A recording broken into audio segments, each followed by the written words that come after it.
You'll remember the killing of Peter Connolly, Baby P as he was called. He died after being injured for months while theoretically under the supervision of Haringey Social Services in London. There was great public disquiet, and in the furore afterwards, the head of Children's Services, Sharon Shoesmith, was sacked. The appeal court later ruled that she'd been unfairly dismissed. Now Newsnight can reveal that Ms Shoesmith, who hasn't worked since losing her job, is to be paid hundreds of thousands of pounds of public money in compensation. Allegra Stratton has the story. Sharon Shoesmith always thought it was wrong that she learnt of her sacking from the television. My first priority is to put in place a new leadership and management team in Haringey Children's Services to ensure that vulnerable children in the borough are properly protected. I have directed Haringey Council today to appoint Mr John Coughlin as Director of Children's Services with immediate effect. In 2011, the Court of Appeal agreed with Shoesmith. It ruled that her removal from office by the then Children's Secretary Ed Balls and Shoesmith's employers, Haringey Council, had been unfair. Now, 2 years on, she's to get some compensation. Newsnight understands that Sharon Shoesmith has now settled for what one source says is over £600,000. Haringey Council will meet the lion's share of this, but the Department for Education will also stump up some of it, as yet to be agreed. But the whole deal is controversial. Haringey Council has also, Newsnight understands, imposed a confidentiality clause on the deal. It means the exact sum can't be disclosed. When contacted by Newsnight this evening, one government source said the Secretary of State for Education, Michael Gove, was furious at the confidentiality clause. He's said to think it's indefensible. In 2007, baby Peter Connolly died, despite being seen 60 times by social services, police and health services. When the 17-month-old child's body was found, it had 50 injuries, including a broken back and fractured ribs, inflicted by his mother, her partner and his brother.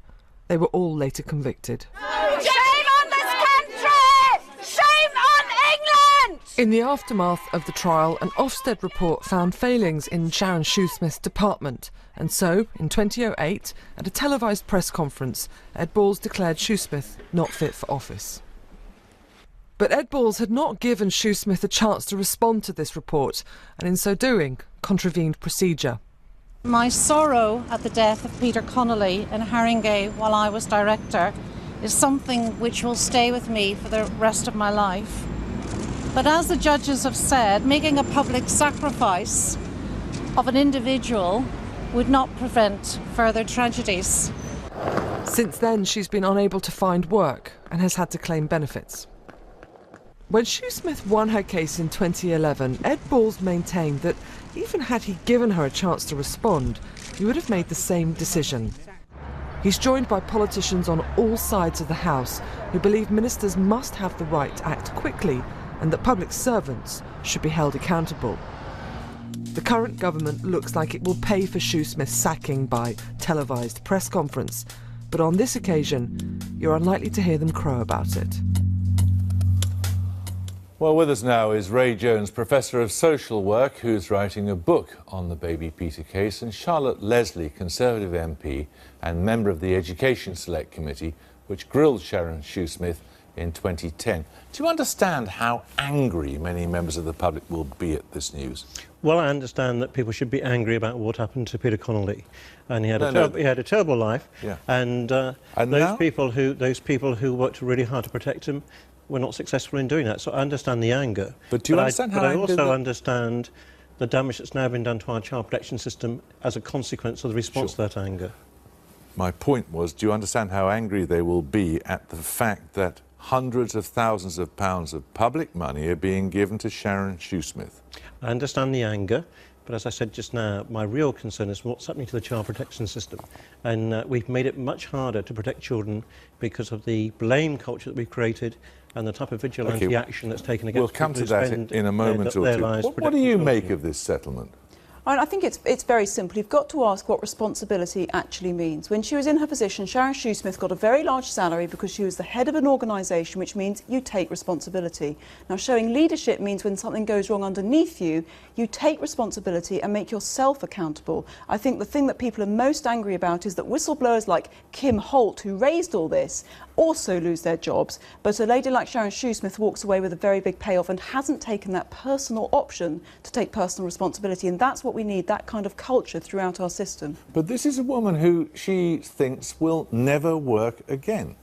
Well, I have to say, if she wants to perhaps make her chances of getting a job a bit higher, would be to demonstrate that she understands what personal accountability and responsibility is about. And say, look, I was carrying the can, I was head of this department, I do take responsibility. Now, that would be the kind of person who I would be more likely to employ than someone who says, well, it's nothing to do with me, I've been treated very unfairly, yes, I'm sorry about what happened, but what about me? I don't think that inspires confidence that this is a person who understands transparency, accountability and responsibility. And we've seen this not only in care, but throughout the NHS as well. It seems endemic. It's also the size of this payment. I mean, £600,000. The biggest payoff last year for unfair dismissal was £236,000. The average is about £10,000.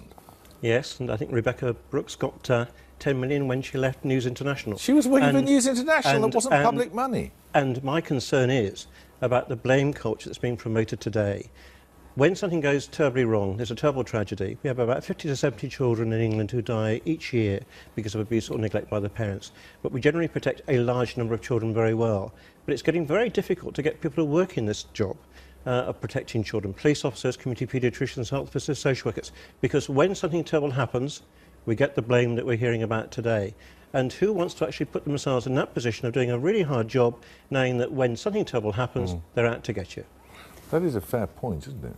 It's a fair point, but people misconstrue this. A blame culture is not the same as a culture in which people take responsibility and accountability. Now, the other side of this is there are countless whistleblowers.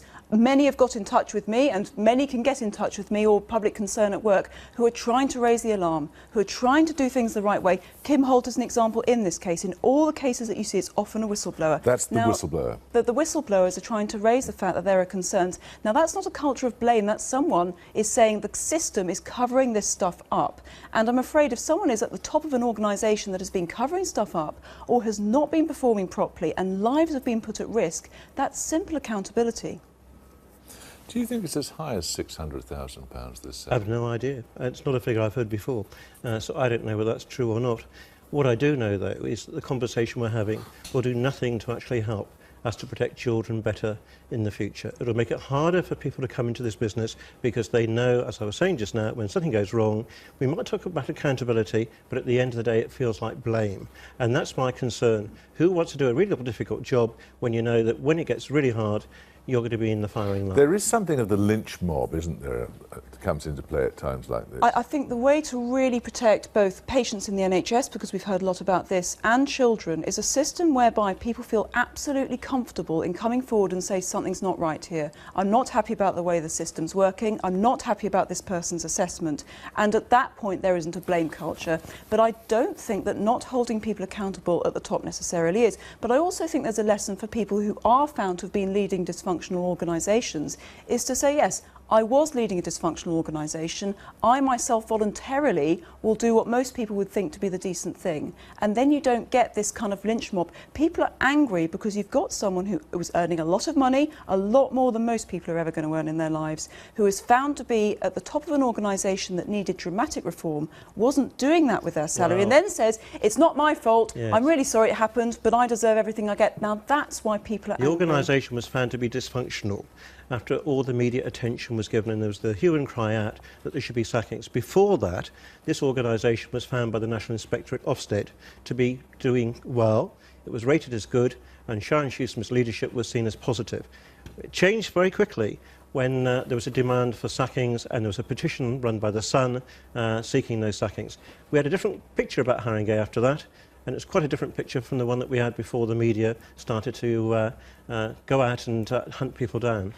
But I think there's a very interesting point here. It's often that our inspectorates are not doing the right job either, and that people put ticking boxes and a surface inspection, again we see it with Ofsted in this case obviously, and the CQC in health, for what's actually going on. So yes, inspectorates need to get better, but people at the top also need to take responsibility for the organisations they head up. OK, thank you both very much. Thank you.